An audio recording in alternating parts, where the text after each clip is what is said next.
If you're over 40 or 50 and interviews are starting to feel personal, but not in a good way, I want you to hear this very clearly. They are not rejecting your value as a person. Most of the time, they are reacting to how clearly or unclearly your story is coming across. So, in this session, I'm going to coach you the way I would if we were sitting together one on one. What we're going to do is clean up parts of your story that create doubt, and we're going to replace them with language that sounds calm, current, and easy to trust. By the end, you should feel like you have a real interview framework and not just advice, but words you can actually use. Okay, let's jump right in. Welcome back to your Encore Catalyst. So, what interviewers are really listening for? And this is key. When an interviewer asks you about your background, your layoff, or your gap, they are rarely just collecting facts. They are listening for confidence, clarity, readiness, and risk. What they want to know is very, very simple. Can you solve a problem?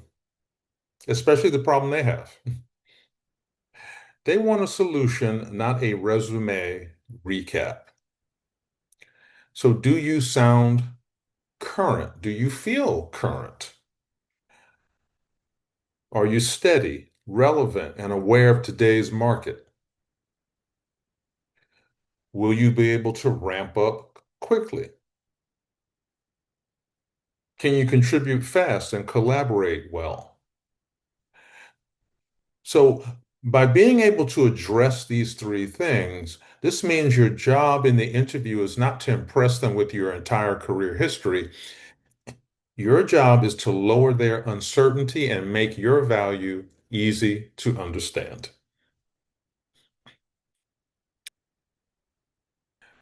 Over explaining, or TMI, too much information. You want to keep it simple but direct, precise, and concise. Too much detail actually weakens your answer. More words, believe it or not, does not signal that you are competent. It actually signals insecurity. It doesn't signal strength. So you want to make sure that you are precise but concise. You don't want to defend yourself. There's no reason to. You've just met these people and you're sharing the relevant parts of your story that can benefit them or show how you can benefit them. So there's no reason for you to over explain because it sounds like you're making excuses. And if you apologize, they wonder why. Once again, you're a professional, remember? So keep everything short, clear, and steady. Brevity will project confidence and the fact that you feel in control. So let's take a look at this three-part interview comeback formula. So here's the formula I want you to start using right away. Brief context, present value, forward direction.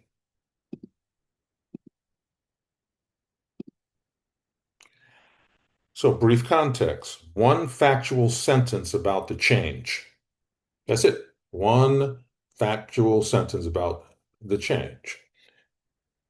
What you bring now and your strengths. And then forward direction, why this role is the right next step. Because if you follow this formula, the first thing you do is you give enough context to answer the question honestly. Second, shift quickly to what you can do now. And third, point them towards where you're going and why this role that they have makes sense. This structure protects you from rambling, helps you sound composed, and keeps the spotlight on what matters most. You're fit for the role in front of you. If you master it once, use it everywhere. Now let's take a look at how to explain a layoff. When you talk about a layoff, your tone matters just as much as the words that you use.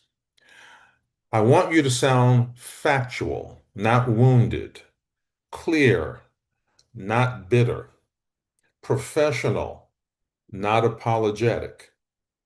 State what happened at the company level. It's not personal. Do not personalize the event. Layoffs are business decisions at the end of the day. Treat them that way and communicate your feelings about them that way.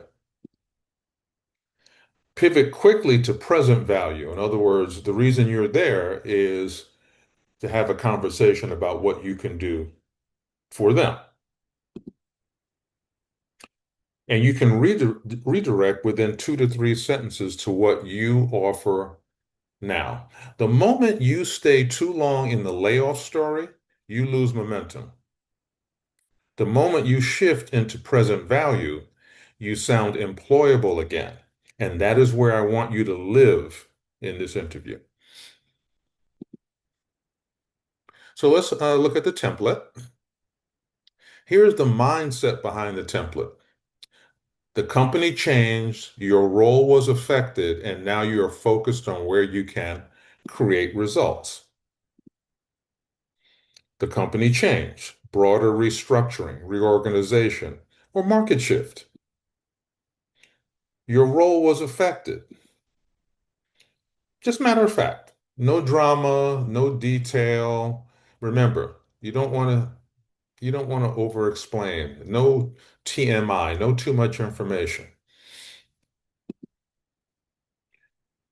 And most importantly, here's the value that I bring. Execution, process improvement, cross-functional coordination, or whatever it is that the role requires for the person in the role to be exceptional. Right? Your goal is to sound like someone who understands what happened, accepted it professionally, and moved forward with intention. That is the energy that reassures interviewers and makes them think this person is still in the game. Here's an example answer. My role was affected during a broader restructuring. Since then, I've been focused on roles where I can bring strength in execution, process improvement, and cross-functional coordination. See, simple, to the point, makes sense. So, how to explain an employment gap? It can happen to anyone. It's happened to me in my career. So, how do we explain it? Employment gaps scare people mostly when the explanation seems vague, uncertain, or inactive. So you want to name it briefly. One sentence. Don't hide it. Just own it. Whatever it is, own it. But also, you want to show productive direction. Project work, skill refresh, caregiving, all of these things count. All are important. Remember, the person or the people on the other side of the interview table, they're human beings as well. They too have had things happen in their lives that they'd have to handle and still maintain a professional balance in some way. And reconnect whatever happened to you or whatever the reason is for the gap to readiness. So you can land on, I'm fully ready to contribute now. Now, I'm using this phrase so that you understand the message you want to communicate, that you are ready to contribute. And that is a strong answer. You don't need a perfect story. None of us are perfect. You need a grounded story. Let's take a look at the template. Think of this answer as a bridge. Personal, family, market context. Be brief, factual reason, no oversharing required. You want to explain how you approach skill maintenance or project activity. You've done consulting. You've done coursework. You were doing caregiving, freelance. These are all valid. There's nothing wrong with these.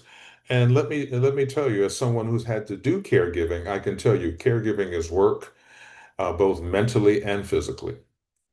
And I've always respected it in my role, my previous role as a manager, when someone shared this about them, about their own story.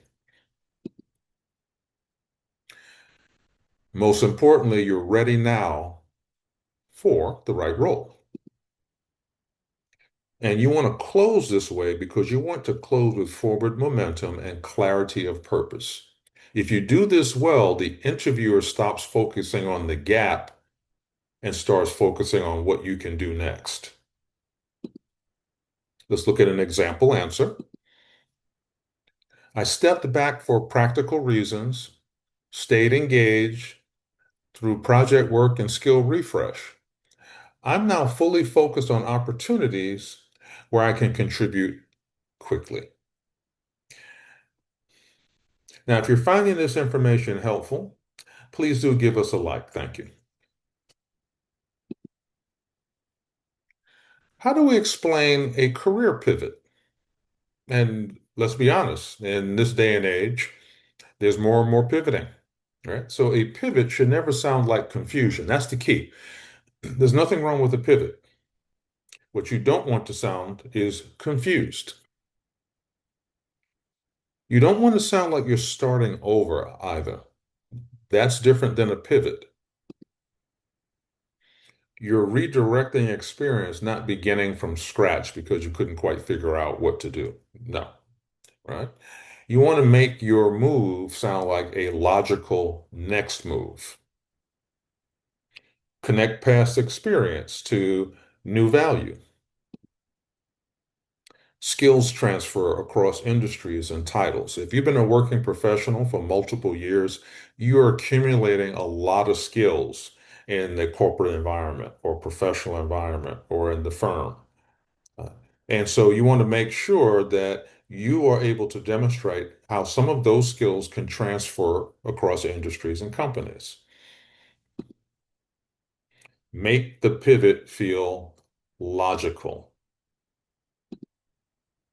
Frame it as a natural evolution, not an escape. And I want to tell you, as your coach, I want you to stop thinking, how do I justify this change? And start thinking, how do I connect the dots for them quickly? That shift alone will make your answer much more powerful. Let's look at the career pivot template. And remember, the best pivot answers do three things well. They honor your past, they show what carries over, and they explain why the new direction makes sense now. So, what I've done, summarize your core strengths in 1 to 2 sentences. 1 to 2 sentences. Remember, over explaining does not help. What carries over? Process, leadership, problem solving, coordination. These are just some of the things.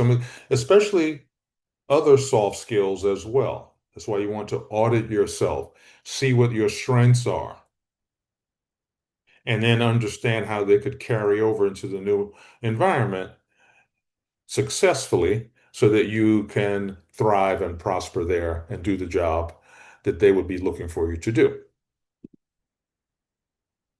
And why the role is the right next step.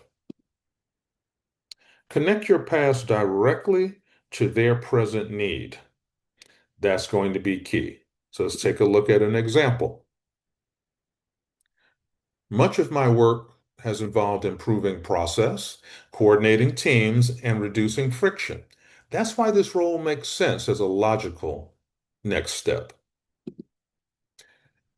Okay, now this is the one that trips people up quite a bit, unfortunately. Tell me about yourself. Let's look at the structure here. This is one of the most important answers in the entire interview because it sets the tone for everything that follows. And when I was a manager looking to build my sales force, I started with this question. And I started with it because it was a good way to start weeding people out that weren't going to be ready. Because a professional or the type of professional I was looking for, this was actually a softball. They could easily handle it. So if you couldn't handle this one, that was a red flag for me, right? Past, present, future. You don't want to give your life story. You want to give a focused business introduction, relevant background, current value, and clear direction. If you get this right, you sound like someone who knows who they are, what they do, and what they do well, where they fit. This is powerful, especially for 40 plus or 50 plus professionals who need to project clarity quickly. Use this structure to replace rambling. This will give you a crisp, memorable 60-second narrative. Believe it or not, 60 to 90 seconds is all you need that positions you and not a history lesson. So, what to do? Let's start with do this. This is where I want you to coach yourself in this moment. So, I want you to do this. Sound calm, which means you're breathing, specific and current. Use structure. I've shared structure with you. It will project confidence and redirect to value quickly, what you bring to the table, why you're going to be a contributor and a success in the environment if they bring you on board. You don't want to do this. Sound apologetic or defensive, over explain or ramble, leave them guessing what you offer. Okay. So being calm is going to make you stronger than intensity. Specific is stronger than broad language. Structure is what creates confidence when nerves show up. Because of course you're nervous. You're interviewing. Why wouldn't you be nervous? Being nervous is not a bad thing. It means the event that is happening is important to you, right? So confidence doesn't come from feeling ready. It comes from having a structure. And proof beats spin. So what do I mean by that? You don't have to sound flashy to sound strong. You need proof. So you want to have 2 to 3 examples, or as I call them, success stories that you can use again and again. In fact, to be honest, I actually coach people to have 3 to 5 or even 7 if they've been working um, 2 decades or something of that nature, right? Results are wonderful because they show what you did and they show it in a story format. Right? So having these results and sharing them as outcome examples is a perfect way to demonstrate to the other side what you bring to the table. So pick stories where your action drove a visible result. Mention metrics where possible. Now, you may be in some fields where there aren't metrics. That's okay. You want to share the outcome. The outcome is always there, whether there's a number associated with it or not.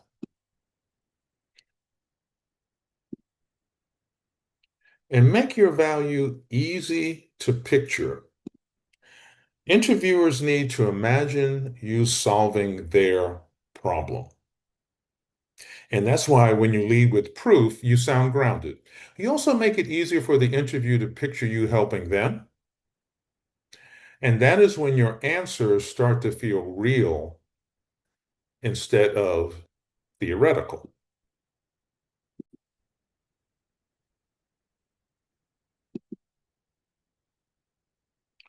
Okay, so I'm going to share with you something I call your 20-second comeback story. This is going to be one of the most useful tools you can build because it works in networking, recruiter screens, interviews, and follow-up calls, right? In about 20 seconds, I want you to explain the context, state the value you bring, the current value, and point to the role you are targeting.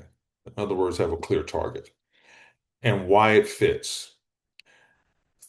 Think of it as your verbal positioning statement. If you can say it smoothly, you can start showing up in every conversation as someone who is focused, credible, and ready, not someone still trying to figure things out. Let's give you an example. After a layoff, I narrowed my focus to roles where I can improve process and execution. I'm targeting operations-focused roles where I can bring calm, coordination, and quick ramp up. In other words, craft your answer to be something similar that can be of value. But this is the idea, right? And most importantly, write yours in advance. Practice it out loud so that when you repeat it, it sounds conversational. Time it and own it. So, what to practice this week or right away? I don't want you leaving this session thinking, oh, that was helpful and then doing nothing with it. No, no, no, no. Write three short answer scripts. In other words, three proofs, three success stories. One for layoff, one for a gap, and one for a pivot. Keep each under 5 sentences. Yes, you heard me right. Under 5 sentences. Remember, over explaining, no one's interested. Practice out loud. Reading is not practicing. Speak it until it sounds natural and conversational, not memorized. Use proof, not pressure. Let your outcome examples do the work. You don't need to sell, just demonstrate. Okay, I hope this was helpful. Refer back to the video.